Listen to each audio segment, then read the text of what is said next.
I'm good for nothing. What am I doing with my life? Everyone around me is moving, and अभी भी मैं वही की वही हूँ. Why always me? What if I fail? उसने मुझे ऐसे ऊंची आवाज में क्यों बात की? अभी भी मुझे करियर में अल्टीमेट क्या करना है वो नहीं पता. What if मैं कुछ ना कर पाई तो? I cannot do it.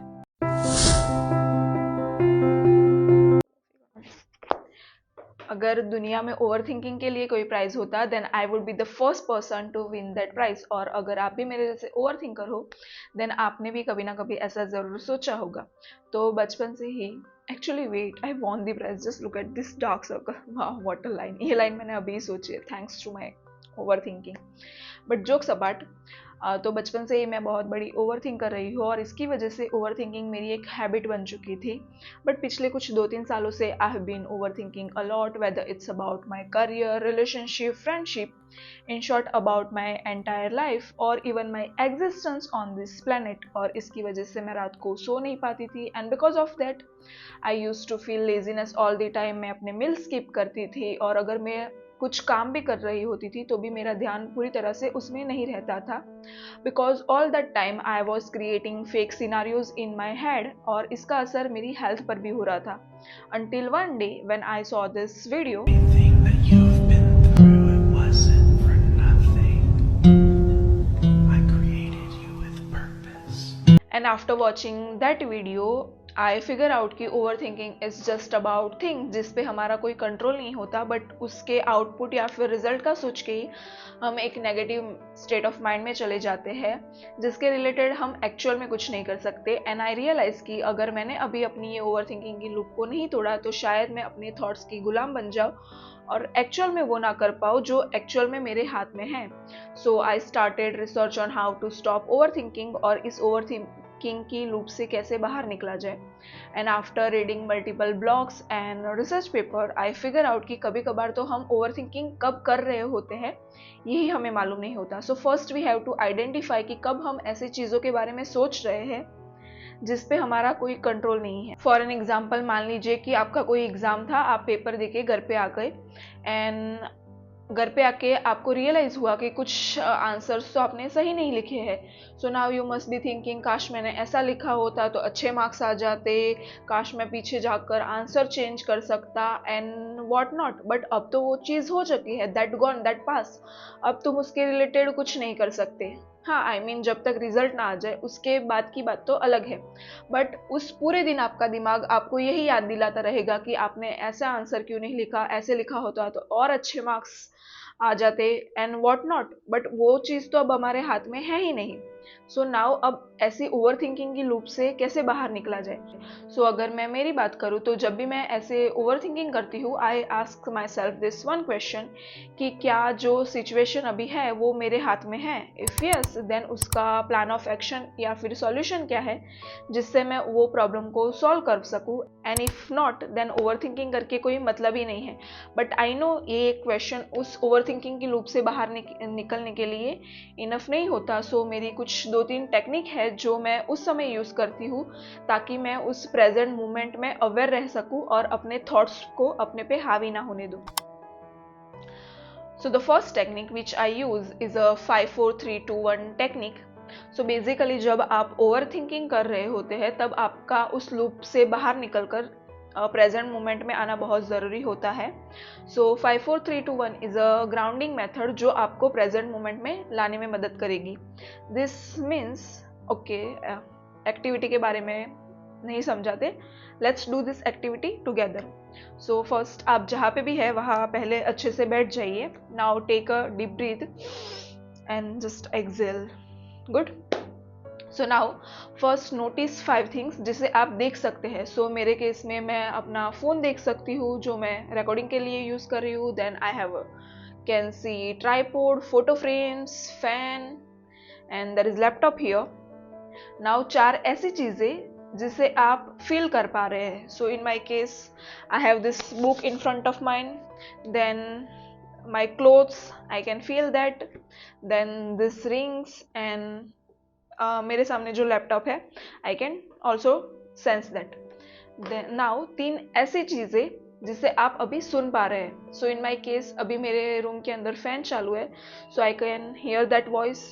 फिर बाहर चिड़ियों का आवाज़ आ रहा है, so I can also hear that.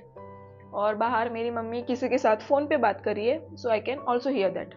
Now 2 ऐसी चीज़ें जिसे आप स्मेल कर पा रहे हैं. तो अभी शाम के 7 बजे है, तो हमारे घर में खाना बन रहा है, so I can smell that. और जो मैंने अभी परफ्यूम लगाया है, I can also smell that. और एक ऐसी चीज़ जिसे आप टेस्ट कर पा रहे हैं. सो अभी मेरे रूम में कुछ खाने के लिए तो नहीं है, but I do have water in front of me, so I can taste this water.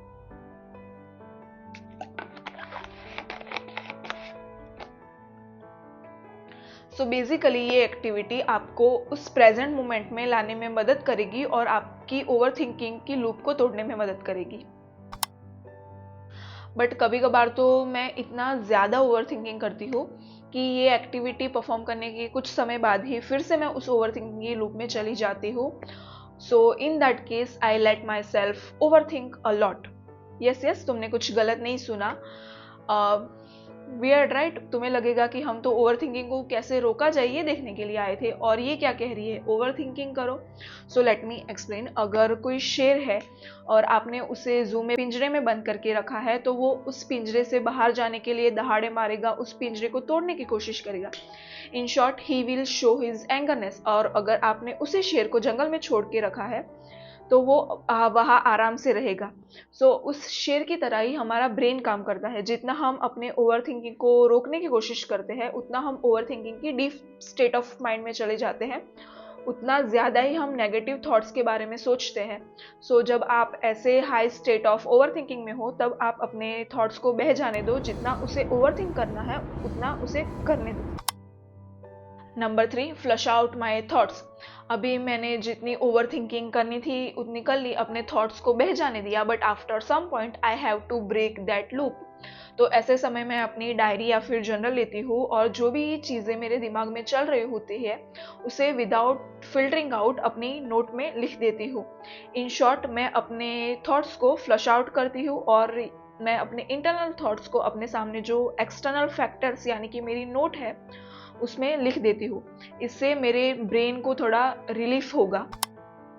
Number 4, I lift up myself. Over thinking की वजह से हम अपने बारे में इतना गलत सोचते हैं कि शायद कोई और इतना नेगेटिव हमारे बारे में नहीं सोच सकता. तो ऐसे टाइम में मैं अपने आप को लिफ्ट अप करने की कोशिश करती हूँ. दैट मीन्स कि मैं एक नेगेटिव स्टेट ऑफ माइंड से बाहर निकलकर एक न्यूट्रल या फिर एक पॉजिटिव स्टेट ऑफ माइंड में जाने की कोशिश करती हूँ. सो ऐसे टाइम में मैं अपना फेवरेट म्यूजिक सुनती, I mean hype music, not that sad original music. इससे तो आप और नेगेटिव स्टेट ऑफ माइंड में चले जाओगे. या फिर अपना पसंदीदा खाना खाना पसंद करती हूँ, या फिर नेचर में जाके टाइम स्पेंड करना हो गया. So in short I try to lift up my self.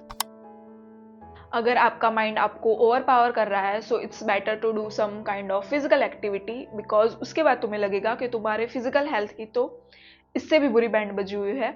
But jokes apart, but actually हमारा ब्रेन एक्सरसाइज करने से कुछ डोपामाइन रिलीज करता है, जिससे हम उस समय में एनर्जेटिक फील करते हैं और हमें वो प्रेजेंट मोमेंट में रहने में मदद करता है.